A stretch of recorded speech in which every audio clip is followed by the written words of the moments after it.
Now think of the first experience that you had with a bicycle. How did you actually learn how to ride a bicycle as a child?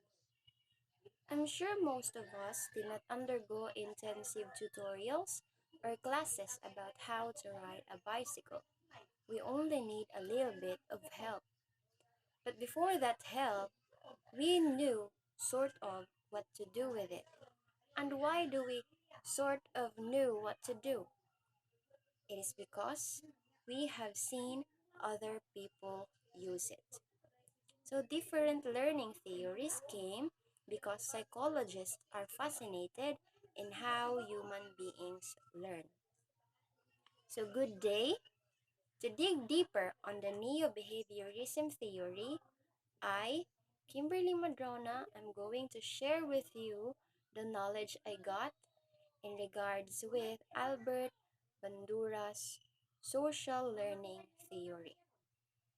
So, Albert Bandura is quite different from other learning theorists who look at learning as direct result of conditioning, reinforcement, and punishment. So, Bandura asserts that most human behavior is learned through observation, imitation, and modeling. So, what is this social learning theory? Bandura stressed that people learn as much from observing the behavior of others as they learn from their own experiences, as to why it is also called observational learning, or to learn a new behavior pattern by watching and imitating the performance of someone else. So, from the root word observation, meaning learning by observing or learning through observing the behaviors, attitudes, and emotional reactions of others. So, to demonstrate observational learning, Bandura conducted the famous Bobo doll experiment. So in this experiment, a number of children are selected and put in a room with an adult, some toys, and a 5-foot tall Bobo doll. So Bobo dolls are large inflatable clowns. Half of the number of children were taken to another room one at a time to be with an adult, some toys, and a Bobo doll. So the difference was that one adult was aggressive towards the doll, both physically and verbally, and the other adult just ignored the doll completely. So it was observed that children who actually witnessed aggressive behavior by adults also demonstrated similar aggressive behavior towards the doll, whereas the children who were actually with the adult who did nothing to the doll did not demonstrate aggressive behavior towards the doll. And so Bandura then identified three models of observational learning. And these are the live model. It is where someone learns from an actual individual's behavior. Kind of face-to-face, gini mo nga na-observe ang behavior sa model. And then second is symbolic model, where someone learns from behavior displayed in films, televisions, and radios, and etc. And verbal instructional model. This is where someone actually learns merely from a behavior or description from somebody else. So these are the ways people can learn through observations according to Bandura. And the next is the types of observational learning.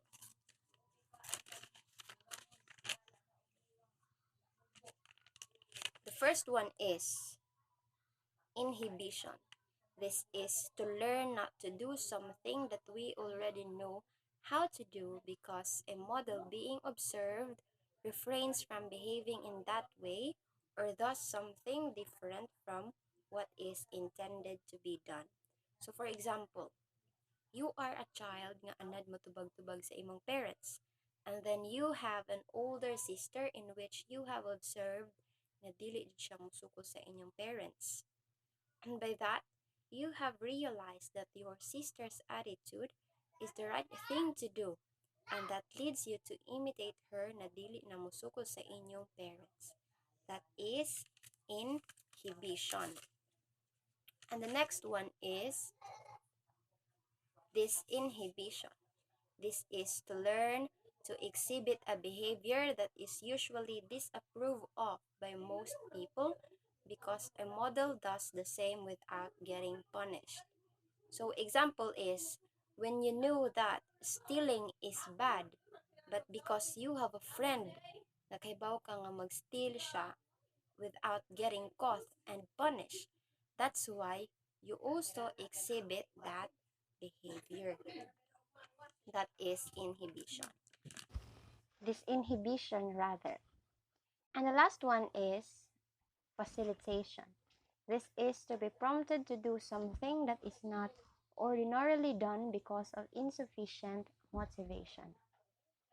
Bandura essentially emphasized the importance of social environment to learning and to acquiring new behavior. And that is why we are gonna talk about how environment reinforces modeling. Also, the first situation where environment reinforced modeling is when the observer is reinforced by the model. People has tendency to imitate someone na nakita nato as successful. So we tend to observe what did that person do to have a great life. And the next circumstance is when the observer was reinforced by a third person. An example is when a teacher describes a certain personality sa mga bata, and then the kids will now look up to that personality and later on observe the behavior of the person, then ilang imitate. And the next one is consequences of the model's behavior affects this observer's behavior vicariously. So an example here is Jane got a new doll for her first rank, and I'm going to study hard too. So, the kid has observed na si Jane has been rewarded for her first rank. That's why maniguro po siya study in order to gain reward too. And that shows how the environment reinforces modeling. Let's now move on to the elements of observational learning. And these elements of observational learning was said to ensure the success of learning. So what are these? The first one is attention. This is the mental focus or concentration. Paying attention is the behavior obviously of high importance.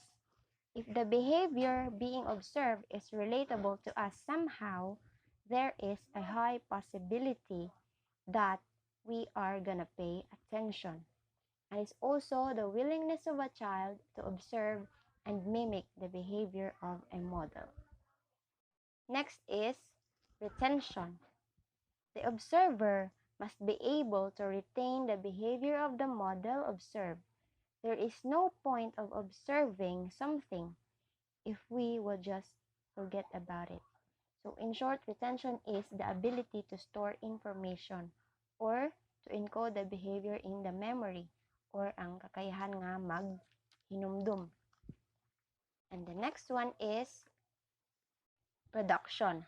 This is to actually perform the behavior observed, or this refers to replicating the behavior observed and retained by the observer, ang pagsundog na jud. And the next one is motivation or reinforcement. The force that drives one to act. Unsa may nagtud nato para ato siyang i-imitate. So another key factor is your motivation to actually replicate what is being observed and retained. So obviously, different people will reproduce the same behavior observed differently. So factors like reinforcement and punishment, which become important aspects when it comes to motivations. So that's the elements of observational learning. And the next thing that we are going to talk about is the forms of reinforcement. What are these forms of motivations and reinforcement? So we have three. And the first one is direct reinforcement. This occurs when an individual watches a model perform, imitates that behavior, and reinforced or punished by some individual. So the observer here is directly being motivated by the model. So here, example. The model, which is the teacher, directly complemented the child, which is the observer, and that serves as a direct reinforcement from the individual being observed. And the next one is vicarious reinforcement. So the observer anticipates receiving a reward for behaving in a given way because someone else has been so rewarded. So this is similar kaganina's example katong si Jane, which is Jane was rewarded for being the first honor. That's why ang katong bata maniguro po siya study to gain reward too. And diri po sa example, I'll study in advance just like him to get good grades. Na. And the next is self-reinforcement. So the individual strives to meet personal standards and does not depend on or care about the reaction of others. So this is the motivation to satisfy personal goals and curiosity. So the person will do something to find out what needed to be found. And that's the three types of reinforcements. And the last topic that we're gonna talk about is the effects of modeling behavior. So what are these effects? So modeling teaches new behaviors, of course, because katong atong i-imitate na batasan that will serve as our new behavior. And then, modeling influences the frequency of previously learned behavior, and modeling may have encouraged previously forbidden behaviors. And modeling increases the frequency of similar behaviors. Sorry for the spelling. Similar behaviors. And that would be all for the discussion of Albert Bandura's social learning theory. Thank you.